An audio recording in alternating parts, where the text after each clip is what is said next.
Jeffrey Gakoro, 23 tahun, pemuda asal Kabupaten Timor Tengah Utara, Nusa Tenggara Timur, NTT, ditangkap aparat TNI AL atas dugaan penipuan. Aparat polisi militer TNI AL kemudian menyerahkan Jeffrey ke petugas Polsek Alak, Kota Kupang, untuk proses hukum.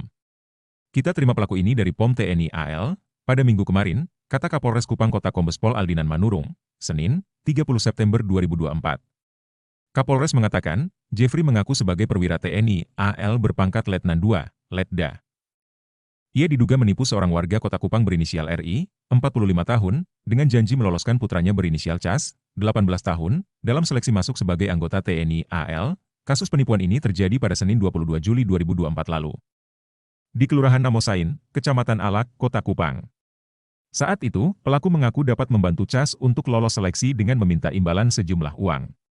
Korban pun menyerahkan uang sebesar 50 juta rupiah, namun hingga waktu yang ditentukan, anak korban tidak juga dinyatakan lolos, ungkap Aldinan. Merasa tertipu, korban melaporkan kasus ini ke Polsek Alak. Polisi lalu berkoordinasi dengan aparat TNI AL, rupanya, Jeffrey ini viral dengan mengenakan pakaian dinas lengkap dan ditangkap di Jakarta. Ia nekat menghadiri latihan persiapan TNI AL jelang apel HUT ke-79 TNI di kawasan Monas, Jakarta Pusat. Karena atribut yang dikenakan Jeffrey tak sesuai ketentuan, prajurit Puspom TNI mendatanginya dan memeriksa pemuda itu. Lalu terungkap kalau Jeffrey tentara gadungan. Jeffrey kemudian dibawa ke Kupang dan diamankan sementara di POM TNI AL Kupang. Selanjutnya diserahkan ke Polsek Alak. Saat ini, Jeffrey sudah diamankan di rumah tahanan Polsek Alak untuk proses hukum lebih lanjut.